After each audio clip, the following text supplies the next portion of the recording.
رات کے تقریباً 11 بجے کا وقت تھا۔ معمول کے مطابق گھر کے تمام کام نمٹ چکے تھے۔ ہماری 4 افراد پر مشتمل چھوٹی سی فیملی اپنے روزمرہ کے بعد سونے کی تیاری کر رہی تھی۔ میں، میری بیوی ندا اور ہمارے 2 چھوٹے بچے دن بھر کی تھکن کے بعد آرام کے موڈ میں تھے۔ میں ایک نجی کمپنی میں ملازمت کرتا تھا اور ایک متوسط طبقے کے عام شہری کی طرح میرے بھائی کے کئی مسائل تھے۔ اس رات ہم ڈرائنگ روم میں بیٹھے ہلکی آواز میں ٹی وی دیکھ رہے تھے، جبکہ بچے اپنے کمرے میں سو چکے تھے۔ ندا کچن میں صبح کے ناشتے کی تیاری کر کے آئی اور صوفے پر بیٹھتے ہوئے بولی کہ آج کل حالات بہت خراب ہو چکے ہیں، محلے میں چوری چکاری اور واراتیں بڑھ گئی ہیں، اس لیے رات کو مرکزی دروازہ اچھی طرح لاک کر دیا کریں۔ میں نے مسکرا کر اسے تسلی دی اور کہا کہ تم بلا وجہ فکر مند ہوتی ہو، ہمارا محلہ کافی محفوظ ہے۔ پھر میں نے اٹھ کر باہر کے لوہے کے وزنی دروازے کا کنڈی لاک چیک کیا، بجلی کا مین سوئچ دیکھا اور واپس آ کر بستر پر لیٹ گیا۔ گھڑی کی ٹک ٹک کے ساتھ گھر پر ایک خاموشی اور پرسکون فضا طاری ہو چکی تھی۔ بالکل ٹھیک 12 بجے جب پورا محلہ گہری نیند میں ڈوب چکا تھا، اچانک ہمارے باہر والے دروازے کی گھنٹی زور زور سے بجنے لگی۔ خاموش رات میں اس کی آواز نے ہمیں چونکا دیا۔ میں اور ندا ایک دوسرے کی طرف دیکھنے لگے، کیونکہ اتنی تاخیر سے کسی کا آنا بالکل غیر معمولی تھا۔ میں بستر سے اٹھا اور راہداری میں آ کر رکا۔ گھنٹی مسلسل اور بے صبری سے بج رہی تھی، جیسے کوئی بہت جلدی میں ہو۔ ندا نے ڈرتے ہوئے میرا بازو تھاما اور کہا، اتنی رات کو دروازہ مت کھولیں، آج کل کا زمانہ بہت خراب ہے، لوگ طرح طرح کے فریب کرتے ہیں۔ میں نے دروازے کے قریب جا کر اندر سے ہی اونچی آواز میں پوچھا کہ کون ہے؟ اتنی رات کو؟ باہر سے ایک لڑکی انتہائی ڈری ہوئی اور روتی ہوئی آواز آئی کہ خدا کے لیے دروازہ کھول دیں، مجھے بچا لیں، کچھ لوگ میرے پیچھے پڑے ہیں، خدا کا واسطہ ہے مجھے پناہ دے دیں۔ آواز میں بے پناہ خوف اور لرزش تھی۔ میں چند لمحوں کے لیے سوچ میں پڑ گیا۔ ذہن میں ایک طرف دور حاضر کے خطرات اور دھوکے بازیوں کے خیالات آ رہے تھے کہ کسی اجنبی کو رات کے اس پہر گھر میں گھسانا کتنا بڑا خطرہ ہو سکتا ہے، لیکن دوسری طرف ایک لڑکی کی بے بس اور فریاد آواز انسان کو کسی کی مدد کرنے پر مجبور کر رہی تھی۔ ندا نے ہلکی آواز میں کہا کہ اگر یہ کوئی چال ہوئی تو، لیکن میں نے کہا کہ اگر سچ میں کوئی مصیبت میں ہوا اور ہم نے دروازہ نہ کھولا تو اللہ کو کیا جواب دیں گے؟ میں نے ہمت کی، لوہے کی جالی والے چھوٹے حصے سے جھانک کر دیکھا تو باہر ایک 20-25 سال کی لڑکی کھڑی کانپ رہی تھی۔ اس کے کپڑے مٹی سے اٹے ہوئے تھے اور وہ بار بار گلی کی سڑک کی طرف دیکھ رہی تھی۔ بالآخر ہم نے مجبور ہو کر دروازہ کھول دیا اور دروازہ کھلتے ہی وہ لڑکی فوراً اندر کی طرف لپکی اور ہانپتے ہوئے بولی کہ پہلے دروازہ بند کریں، وہ لوگ آ جائیں گے۔ میں نے جلدی سے لوہے کا بھاری دروازہ بند کر کے کنڈی لگا دی۔ لڑکی کی حالت دیکھ کر لگا تھا کہ وہ کسی بہت بڑے صدمے سے گزری ہے۔ اس کی سانسیں پھولی ہوئی تھیں اور وہ زاروں کی طرح رو رہی تھی۔ ندا اسے سہارا دے کر اندر ڈرائنگ روم میں لے گئی اور صوفے پر بٹھایا۔ میں نے کچن سے ٹھنڈا پانی لا کر اسے دیا۔ لڑکی نے کانپتے ہوئے ہاتھوں سے گلاس تھاما اور چند گھونٹ پی کر گلاس میز پر رکھ دیا۔ اس نے اپنا چہرہ دونوں ہاتھوں میں چھپا لیا۔ ہم نے اسے پوچھنے کی کوشش کی کہ بیٹی، تم کون ہو؟ کہاں سے آئی ہو؟ اور تمہارے ساتھ کیا ہوا ہے؟ تمہارے گھر والوں کا نمبر کیا ہے تاکہ ہم ان سے رابطہ کر سکیں؟ اس نے ہچکچیوں کے درمیان بتایا کہ وہ شام کو بازار سے واپس آ رہی تھی کہ کچھ گاڑی والے غنڈوں نے اسے زبردستی اٹھا لیا اور ایک ویران عمارت میں لے گئے۔ اس نے بڑی مشکل سے وہاں سے اپنی جان بچائی، لوہے کی راڈ سے ایک شخص کو مارا اور اندھیرے میں بھاگتی ہوئی یہاں تک پہنچی۔ ہم دونوں میاں بیوی اس کی بیتا سن کر سخت پریشان اور غمزدہ ہو گئے۔ ندا کی آنکھوں میں بھی آنسو آ گئے۔ ہم نے اس سے کہا کہ تم بالکل محفوظ ہو، اپنے گھر والوں کا فون نمبر بتاؤ کہ ہم انہیں اطلاع دے سکیں۔ اس پر لڑکی نے سر پکڑ لیا اور کہنے لگی کہ صدمے اور خوف کی وجہ سے اسے اپنے والد یا کسی رشتہ دار کا نمبر یاد نہیں آ رہا۔ اس کا اپنا فون اغوا کاروں نے چھین لیا تھا۔ اس نے منٹ سماجت کرتے ہوئے کہا کہ انکل مجھے صرف آج کی رات یہاں رہنے دیں، صبح ہوتے ہی میں چلی جاؤں گی، یا جیسے ہی مجھے نمبر یاد آئے گا میں اپنے گھر بات کر لوں گی۔ ہمارے پاس اس کی بات پر یقین کرنے کے علاوہ کوئی چارہ نہیں تھا، اس لیے کہ اتنی رات کو ایک اکیلی ڈری ہوئی لڑکی کو سڑک پر نہیں نکالا جا سکتا تھا۔ ہم نے اسے مہمان خانے کے میں بستر لگا کر دیا اور کھانا گرم کر کے کھلایا۔ کھانا کھاتے ہی وقت بہت عاجزی کا مظاہرہ کر رہی تھی، لیکن اس کا ذہن مسلسل ارد گرد کا جائزہ لے رہا تھا۔ جب میری بیوی نے لڑکی کو کھانا اور کپڑے دیے تو وہ تھوڑی دیر بعد اپنے ہاتھ منہ دھو کر واپس ڈرائنگ روم میں آئی۔ اس کے چہرے سے خوف اب بھی ظاہر تھا، لیکن کپڑے بدلنے کے بعد اس کی حالت پہلے سے قدرے بہتر لگ رہی تھی۔ ہم اسے بار بار حوصلہ دے رہے تھے کہ اب وہ بالکل محفوظ ہے اور اسے گھبرانے کی کوئی ضرورت نہیں۔ اسی دوران اس نے بہت معصومانہ انداز میں گردن جھکا کر اور آواز کو دھیما کر کے ہم سے پوچھا کہ انکل کیا اس گھر میں آپ کے علاوہ کوئی اور مرد بھی رہتا ہے؟ اس کا یہ سوال سن کر میں اور میری بیوی کچھ لمحوں کے لیے ایک دوسرے کی طرف دیکھنے لگے۔ اس وقت ہمارا ذہن کے کسی گوشے میں بھی کوئی شک نہیں آیا، بلکہ ہمیں یہی لگا کہ ایک مصیبت اور صدمے سے گزری ہوئی لڑکی کا ایسا سوال پوچھنا بالکل فطری ہے۔ ہم نے یہی سوچا کہ شاید وہ اس لیے گھبرائی ہوئی ہے اور یہ یقین دہانی چاہتی ہے کہ گھر میں کوئی اور اجنبی مرد نہ ہو جو اس کی مجبوری کا فائدہ اٹھا سکے یا جس سے اسے دوبارہ کسی خطرے کا احساس ہو۔ میری بیوی نے آگے بڑھ کر اس کے سر پر ہاتھ رکھا اور انتہائی شفقت سے بولی کہ بیٹی تم بالکل بے فکر ہو جاؤ، اس گھر میں میرے شوہر کے علاوہ کوئی اور مرد نہیں ہے، صرف ہم دونوں میاں بیوی اور ہمارے 2 چھوٹے بچے ہیں، تم یہاں اپنے گھر کی طرح بالکل محفوظ ہو۔ لڑکی نے یہ سن کر ایک لمبی سانس لی اور اپنے چہرے پر اطمینان کے تاثرات لاتے ہوئے ہمارا شکریہ ادا کیا۔ اس کے بعد ہم نے اسے مہمان خانے میں سونے کے لیے کہا اور خود بھی اپنے کمرے میں چلے آئے۔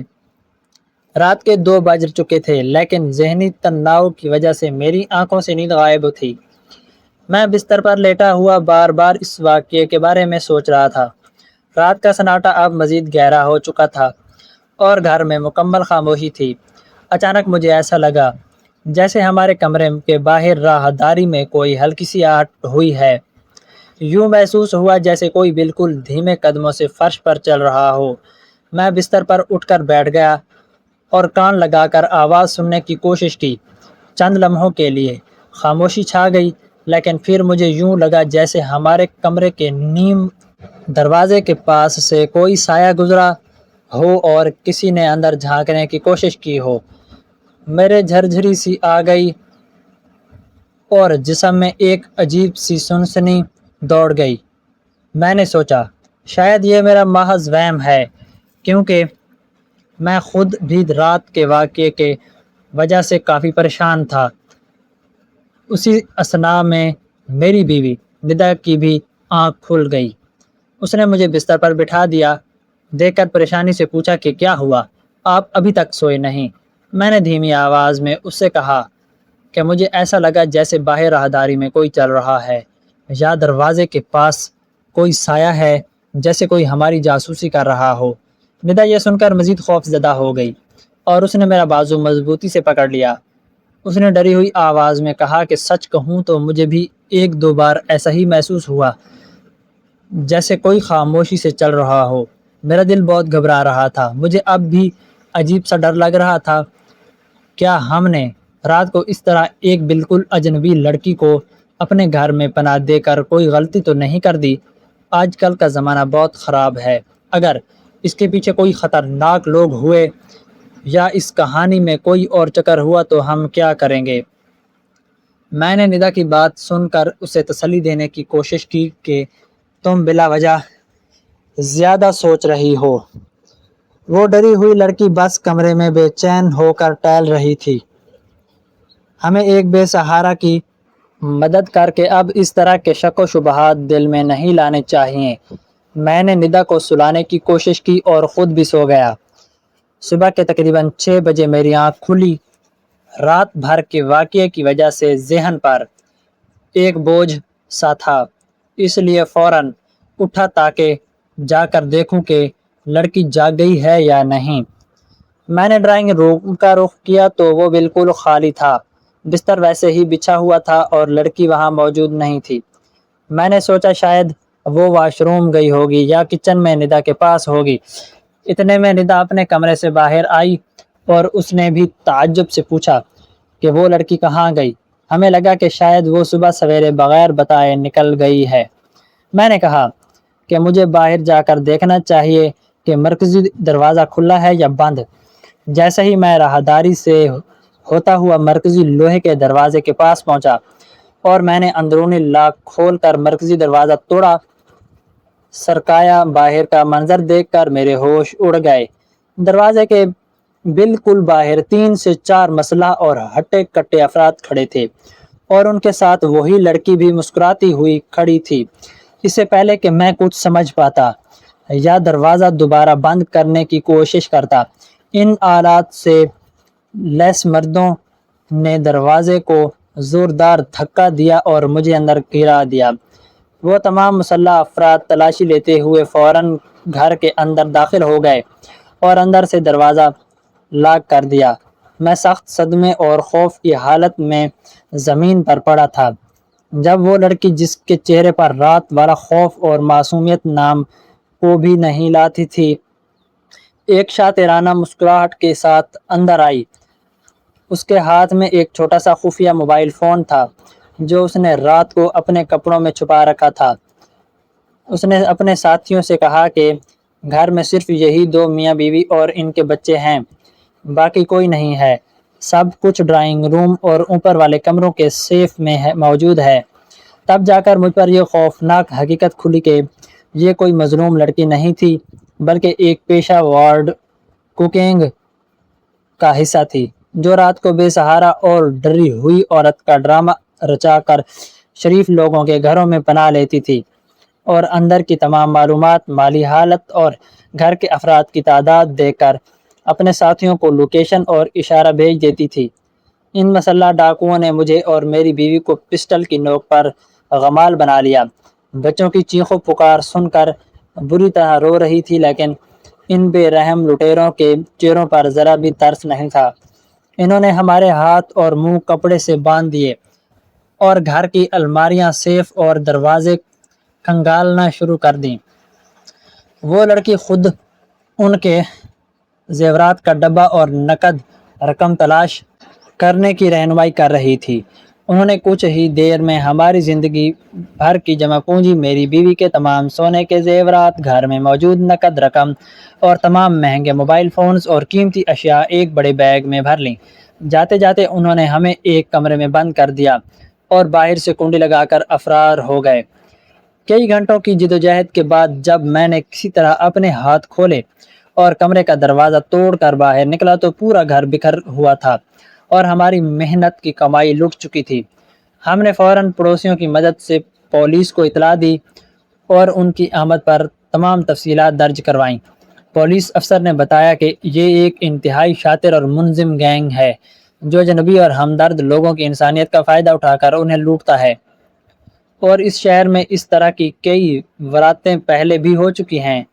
اس دن کے بعد سے ہمارے گھر کا سکون برباد ہو گیا اور ہمارے دل و دماغ پر ایک گہرا خوف بیٹھ گیا۔ ہم نے تو صرف اللہ کی رضا کے لیے ایک بے سہارا لڑکی کو پناہ دی تھی، لیکن اس نیکی کے بدلے میں ہمیں اتنی بڑی سزا ملی کہ ہمارا سب کچھ لٹ گیا۔ اس واقعے نے مجھے ایک تلخ اور دردناک سبق سکھایا کہ آج کے دور میں صفات انسانیت اور ہمدردی کا جائز فائدہ اٹھایا جا رہا ہے۔ اب زمانہ اس قدر خراب ہو چکا ہے کہ ظاہر بھروسہ نہیں کیا جا سکتا۔ کسی عورت کی مظلومیت، اس کے آنسو اور اس کی فریاد بھی بعض اوقات ایک خوفناک جال ہو سکتی ہے۔ انسانیت کا تقاضا اپنی جگہ، لیکن موجودہ دور میں اندھا بھروسہ کرنا اور بغیر تصدیق کے کسی اجنبی کے لیے اپنے گھر کے دروازے کھولنا اپنی اور اپنے گھر والوں کی زندگی کو داؤ پر لگانے کے مترادف ہے۔ اس رات کے بعد سے جب بھی دروازے کی گھنٹی بجتی ہے تو ہمدردی کے بجائے سب سے پہلے خوف اور شک دل میں پیدا ہوتا ہے، کیونکہ اس دور میں نیکی کرنا بھی ایک بہت بڑا خطرہ بن چکا ہے۔ دوستو، کہانی کیسی لگی کمنٹ باکس میں اپنی رائے کا اظہار ضرور کریں، اور اگر اچھی لگی ہو تو ہمارے چینل شعیب سٹوریز کو سبسکرائب کریں۔ کل ملتے ہیں ایک نئی اور دلچسپ کہانی کے ساتھ۔ اپنا خیال رکھیے گا۔ اللہ حافظ۔